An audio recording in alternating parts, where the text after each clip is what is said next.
Good afternoon. Welcome to the weekly edition of the Wrap. I'm Laura Leslie, WRAL Capitol Bureau Chief. And I'm Travis Fain, one of WRAL's state government reporters. And we are in the short rows of heading toward crossover, which means we are getting a ton of bills, a deluge, an avalanche of bills on a weekly basis. So there's no way we have time to go through everything, but we'll hit you up on the highlights. Based on this list, we're going to try. I'm already previewing the bills for next week. And, just on Tuesday, I think there's about 80 right now. Cool. We definitely need 80 new laws. That's what we need, yeah. I love reading them, too, on a Friday. It's fantastic. Thank you all. Fantastic. Thank you so much for this livelihood we've been given. Yeah. Anyway, so big news today. We'll start with a new community college president. Yeah, and this is, kind of right as Senate Republicans, at least, are pushing kind of for more control over the community college system. They want to take board appointments from the governor and have the legislature hand them. They want the system president to have to be confirmed. But community college system kind of beating them to the punch, hiring a guy named Jeff Cox, who is at Wilkes Community College right now. He's the president out there. He's also head of the Campus Presidents Association. There are 58 community colleges, 58 presidents, and he will now be the system president over them. This job's been empty, 10 months? Something like that? Yeah. Thomas Stith, who had worked for former Governor Pat McCrory, was the last system president. He was pressured out, it seemed like, at the time last July, and we've had an interim since then. And if you count Bill Carver, who was the interim twice, twice. So if you count him twice, because he's done the interim job twice, there have been 8 and 8 years now with Cox. So that turnover is a big concern for the legislature, and they want to exercise some more control over it. But I assume Mr. Cox is going to come in before that bill passes. So it will not be retroactive because he will have already signed his contract. Right. So. By the way, no comment from any of the lawmakers who are working on that bill, except I did get a gift that I don't really understand today, so I'll keep that to myself. I in texted them for comment. So it was an Andy Taylor gift. Okay. The sheriff. Sure. Yeah. Okay. All right. So, and this week you reported on a letter from 5 former governors. We're talking about the last 5, both parties. Taking some sides here in this sort of dispute between the power struggle between Cooper and the legislature. And so the legislature has been busily filing bills to take the governor's appointments on pretty much everything away. And the former governors coming to Cooper's defense and saying, you shouldn't do this. Right. The most recent 5, which is Republicans and Democrats, this community college bill, another bill that deals with the Utilities Commission, the Board of Transportation, and then also the constitutional amendment bill to ask voters to change the Constitution to have a state board of education elected instead of appointed by the governor. As the legislature so often does, it gave due notice to the governor's letter and then promptly moved forward as it wanted to. Well, I feel pretty sure that we will be seeing many of these bills showing up in the Supreme Court. Oh, yeah. We've been hearing, we heard last year, really, that, that legislators really thought that with a change in the court's partisan positioning, that they maybe had a chance to go back and reconsider some of the decisions that were made about the separation of powers between the executive and legislative branches. So this is another one I think we're going to see show up in court. Yeah, Paul Newby, the lone dissent opinion in McCrory v. Berger several years ago. That's right squarely on this major precedent on separation of powers. Now, we should mention the House Republicans appear to have be coming to an abortion consensus. Don't call it an agreement, apparently. Call it maybe a consensus. So the Speaker of the House, gaggling with reporters on Thursday, said, oh, yeah, we got a consensus, about 12 weeks, somewhere there, with exceptions for the life of the mother, rape, incest, fetal abnormalities. He said, we've got consensus. He was a little iffy on who we was, but when he was asked a follow-up about, well, do you think the House and Senate are roughly on the same page? He said yes. And so it sounded very much like, well, we've got an agreement in principle. Phil Berger, obviously the Speaker's opposite in the Senate, said, we're still talking. But that's Berger, right? Like Berger, if Berger did not have to confirm that his name began with a B, he would just let you guess for a little while, right? So the two men are very different, is what I mean, in what they'll say and when they'll say it and how they'll say it. But I mean, Laura, we always expected a bill to emerge at 12 weeks. It won't emerge until at least May, the way the Speaker was talking. Right, probably not. And, and I think, 12 weeks seems to have been where more was sort of foreshadowing that this was going to go, let's say. Right, right. But I think it's important to note that, the emphasis that we got later from his staff was that there's no agreement yet. There's not an agreement yet. And I think that just kind of speaks to the difficulty of trying to come up with an abortion bill that you got to get 102 Republicans to sign on to, 72 in the House, 30 in the Senate. And a lot of them probably have some differing ideas about what exceptions should be made, what the time period should be, how strict this should be. Yeah, and what happened was Moore used the word consensus, and everybody's phones started blowing up when that was reported, including, I imagine, messages from people who want a 6-week bill, because something like 90% of abortions happen by week 13. So you're not, if you're anti-abortion, if you're pro-life, you don't feel like this is much of a victory, given that we have a Republican supermajority. But I mean, they're just Republicans in suburban areas who probably feel like they won't get reelected if they go that far, or maybe they just aren't comfortable voting for a bill that far. So, I mean, we have from the beginning of the session expected a 12 or a 13-week bill. That's what Phil Berger says that he prefers. So, well, this is one of many kind of culture war bills that were floating around this week. We also saw a drag show bill filed this week, and that was the one where basically anybody doing adult entertainment, you define that, could be charged with a misdemeanor or a felony for the second offense. It would include private events if a minor is present, right? Which is, I mean, how do you even do that? How do you even police that? It's anywhere in public. It would basically be treated like stripping. It would be treated as adult entertainment, a drag show would, or in private if there's a minor. And if the drag show was performed with, quote, a prurient intent. And who decides that? Well, that's why I'm focusing on the word a prurient intent. That, the way I read that literally is, anybody who sees it, if one of them says this is prurient, bam, you got it. Which is one of those things that leaves a lot open to interpretation for law enforcement. It's meant to have a chilling effect, is what it is. And it came out of, apparently there was a show at Forsyth Technical Community College where it looked like it got a little raunchy. There was a lap dance involved. And because you can do early enrollment at community colleges, apparently there were some high school students there. Now, whether or not they'd seen anything like that before, I have no idea. But that is what sponsors, and there are 10 sponsors on this, Republican sponsors, are pointing to, saying we got to shut this down. And, of course, it's part of a national movement. Yes. And then the question is, Very much so. How wide are you casting this net versus what you're saying you're casting it for? Right. Also, of course, the big news this week, the transgender bills, the sports. This is transgender athletes in school sports. The House and Senate passed different versions of the bill. The Houses would include colleges as well as, public colleges, I guess, at least, as well as middle schools and high schools. And they said that girls can't, basically, the House bill would allow girls to play on, no, the House bill would not allow girls to play on boys' teams. The Senate one would not restrict girls from playing on boys' teams. So really what it's about is transgender girls and women playing on women's sports teams. This made it through both, like I said, both chambers passed their own version. It made it through the House with votes from 3 Democrats as well as all Republicans, Pierce, Willingham, and Ray. And Tricia Cotham, interestingly enough, who campaigned last fall, one of her big sort of planks, I should say, in her campaign platform was protecting LGBTQ youth and LGBTQ rights, but she did, in fact, vote for the ban. Yeah, and I would encourage people on the record this weekend at 7 p.m. on WRAL, hosted by Lena Tillett, is going to be primarily about this topic. We've got Senator Natalie Murdoch, Senator Joyce Kravick. There will also be some abortion discussion. So if you kind of want to get into a little bit more on these, in addition to all the covers that has been provided a lot of times by Brian Murphy here at WRAL. Yep, and a great job. Yep, 7 p.m. Saturday night.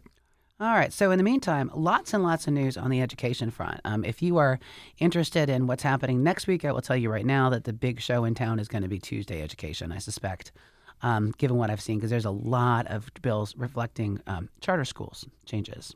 Always interesting. Really big stuff. And sex ed, also very interesting. But things that happened this week.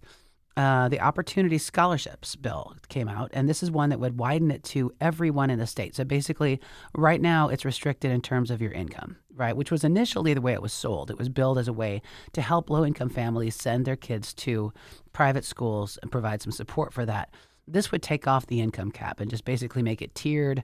Basically, any family, even if you're millionaires, you can still claim $500 or so toward private school tuition for your children.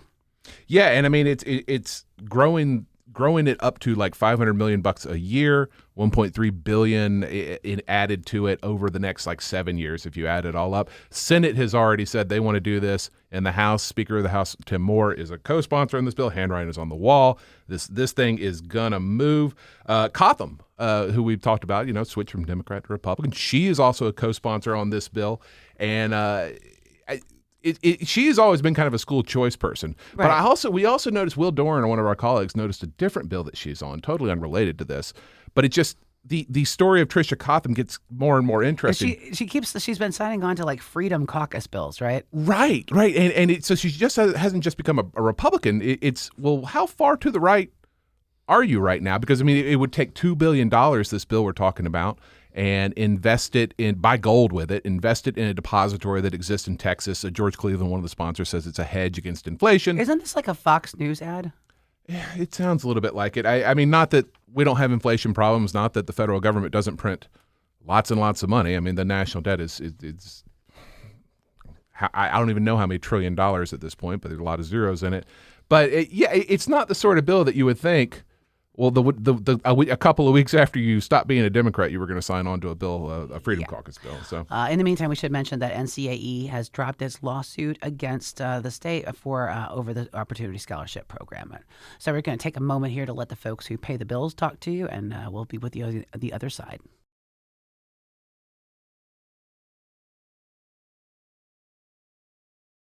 And we're back with the weekly wrap from NCCapitol. Laura Leslie, WRAL Capitol Bureau Chief, here with Travis Fain, one of our State House reporters, going through what was an incredibly busy week and looking forward to another incredibly busy week or two before we hit the crossover deadline on May 4th. Big news breaking this week in the Leandro hearing. You might remember there's been a new judge assigned to it, Judge Ammons. I think there was a lot of hope from Republicans that because Ammons is a Republican, that he was going to perhaps be a little bit more favorable to legislators' arguments that they don't owe all the money that the state says that they do owe to pay for the Leandro lawsuit. That's not really how this turned out. Nah, I said $677 million. Yeah. For education this year and last year. So I mean that's another one it'll eventually be back before the state Supreme Court. We can kind of wait for that to happen probably. In the meantime, some other things that might sound like they're down in the weeds a little bit, but it could be have really big policy ramifications. One of them you've been following is the Farm Bill. And one of the provisions that has the environmental folks upset is it would allow, you might remember there's been a push to allow farmers to trap methane and use it for biogas is what they've been calling it. Renewable gas, as they say. Well, now they're talking about just letting them vent it. Well, yeah. The way it works is you tent your pond full of pig poop, and you catch the gas and you pipe it over to Duke Energy or whoever, and they burn it. This would change it so that you could flare it off. And what the farmers say is, well, we need this because there are times when you're not pumping the gas away. Nobody is going to spend all this money to tent these things and collect the gas and not sell it to somebody. That's not going to happen. But in some cases, they want to spend the money ahead of time before the pipes get to them. And so they need that freedom in the state code. So that's what the Port Council says. Of course, the environmentalists are against this, right? Saying, hey, you're methane weakening is yeah. Well, but the thing is that the methane would be being released anyway. Yeah. I mean, that has been how it is. But so I mean, it's kind of like step forward, step back. There's also some trout stream rules, strengthening protections there. The environmentalists actually like that. And that's interesting when they like something in a farm bill. Animal carcass restrictions. There's been a lot of spills of things like chicken and hog guts and things like that, I guess, in Clinton. Yeah, so they want to crack down on that a little bit. That's in the bill. There's some rollbacks of wetland protections, which all has to do with waters of the United States, WOTUS, as it might be called. You're going to have to Google that, folks. I'm not getting into it. And one very interesting provision that would require the state, the veterinary medicine, the state vet, to give, or veterinary medical board, to give vets a week notice before they show up to inspect their practices, along with a detailed list of everything they could be dinged for and what it might cost them. Yeah, so no more surprise inspections. That's one of those things where you read it and you're like, That can't. Nah, I can't. I didn't just read that. Let me read that again. But yeah, no, that's what Can the you bill imagine says. if like restaurant inspectors had to call ahead and give them a week notice, or hospitals or things like that? Yeah, that's not how inspections work. This farm bill is Senate Bill 582. It's 19 pages. It passed the Agriculture Committee. It's now in Judiciary over in the Senate. It would also require schools to strive. They must strive to have muscadine grape juice on hand for students. Well, it's an improvement over they have to have it, I guess, right? We're changing language in favor of the scuppernong. Other big bills that are moving along. You've been covering one that's banks versus credit unions. Yeah, and I mean, it's one of these big business type bills that they're kind of low key this session, but they're really, really big deal. I mean, credit unions basically want to expand who they can have as customers. Banks see that as competition. They don't want to allow it. Y'all gonna have to read the story to get into it. It's complicated.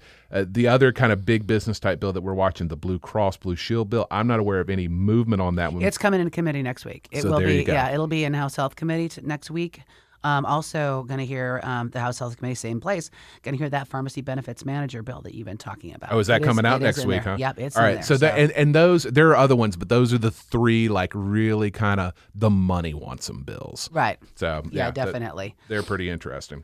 Speaker Moore said they're on track to adjourn in June. I'll believe that when I see it, but I'd be happy to be pleasantly surprised. Speaking of money, casinos. This was actually a story Friday of last week by our colleague Brian Murphy. But apparently a group did a recent analysis of gambling in North Carolina, studied the impact of 3 casinos in Anson, Nash, and Rockingham counties.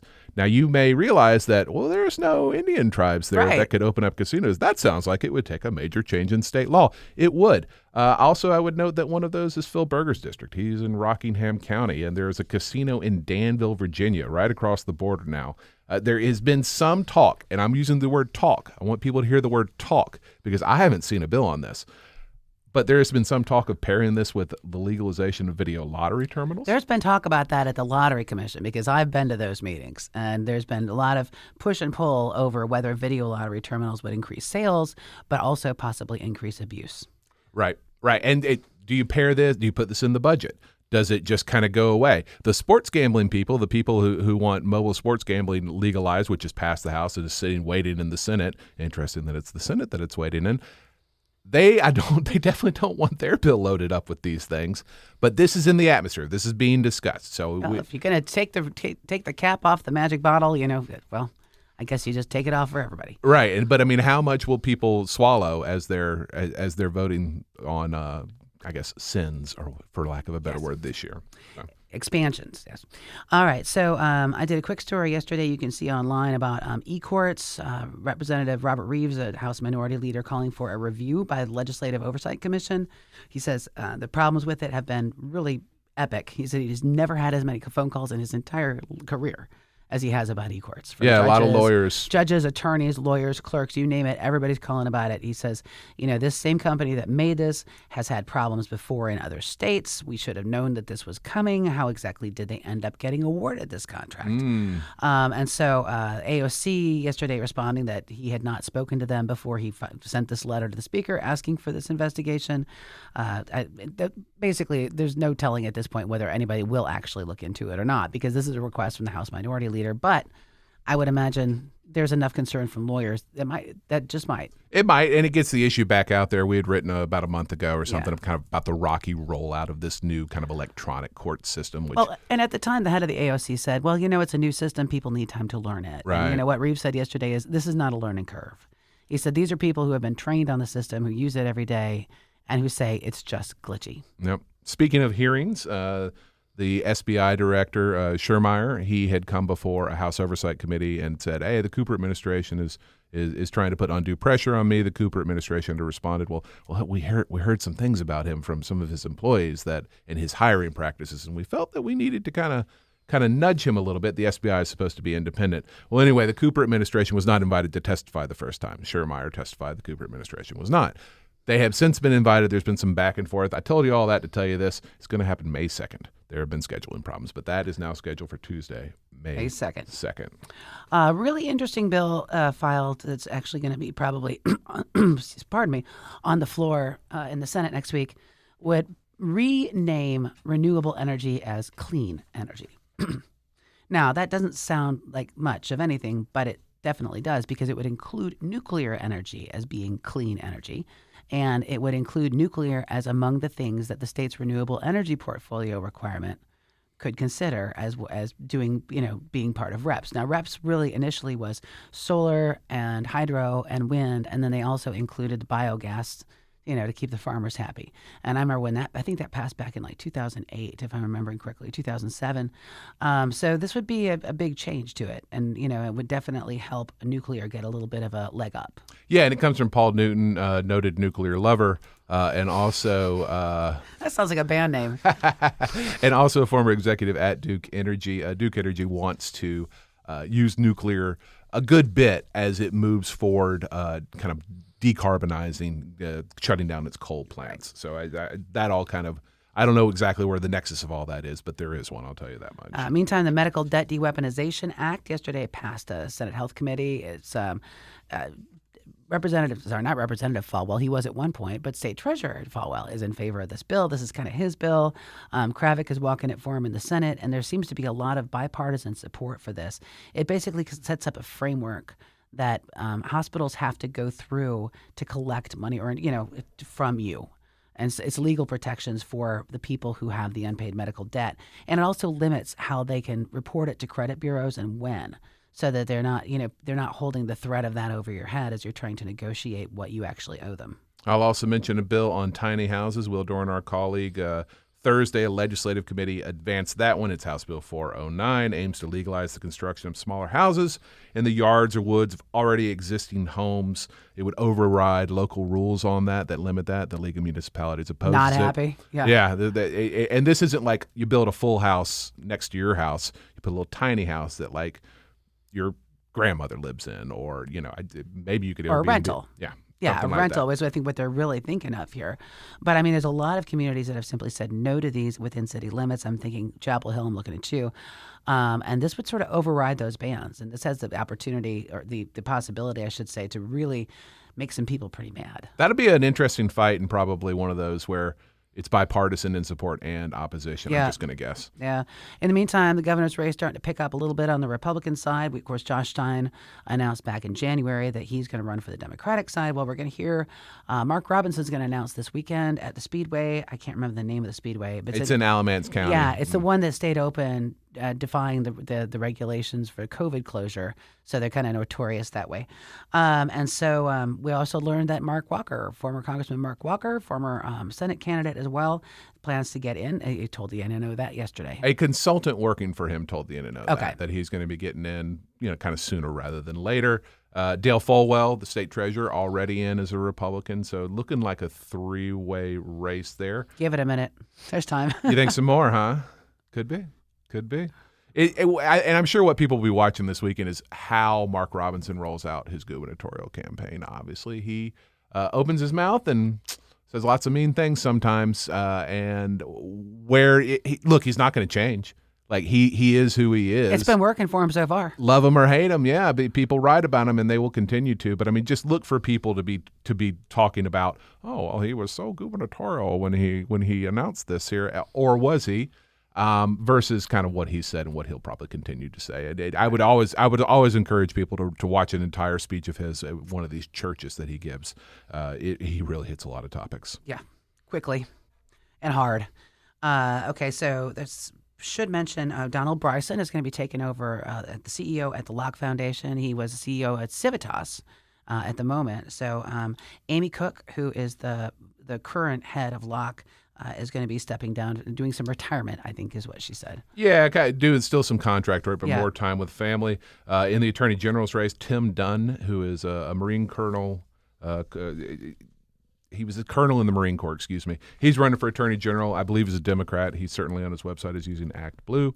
The Indian ambassador to the United States was in Raleigh in the Triangle and Raleigh on Thursday. Mm-hmm. He in town for meetings. The governor had an event with him, the Small Business Administration.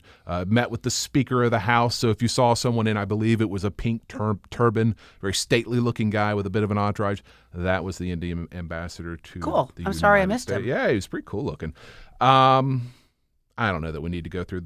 I have a topic here called rando bills, folks. I don't think you're going to get to hear about it. There's You're not so going to get to many. hear about it. I'm sorry. We're running along. Anyway, next week looks like the House is not going to vote on Monday. Well, neither chamber is going to be doing anything on Monday. The House is going to meet. They're having like a marathon committee Lots of meetings on committees Tuesday.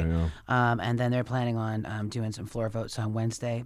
The Senate, we don't know just yet, but they are working on the budget. So, they do have some very interesting bills showing up in committee next week. So obviously there should be a little bit of action there. Yeah, we'll be rocking and rolling. Real quickly, I'll mention next weekend, so not this weekend, but next weekend, the North Carolina Black Alliance at the NC Black Summit have as their keynote speaker Tennessee State Representative Justin Pearson, is one of the members who was one of the Justins. Yeah, at least temporarily removed from the Tennessee legislature over the gun protest that they had several weeks ago. And then was promptly sent back. Right. So he'll be in Raleigh for that. And as we said earlier, watch On the Record at 7 p.m., primarily about abortion legislation or the potential soon-to-be-coming legislation, the consensus building around it, and the very much existing transgender sports bill. All right. Well, thanks very much for joining us, and we hope you'll catch us next week here on The Wrap.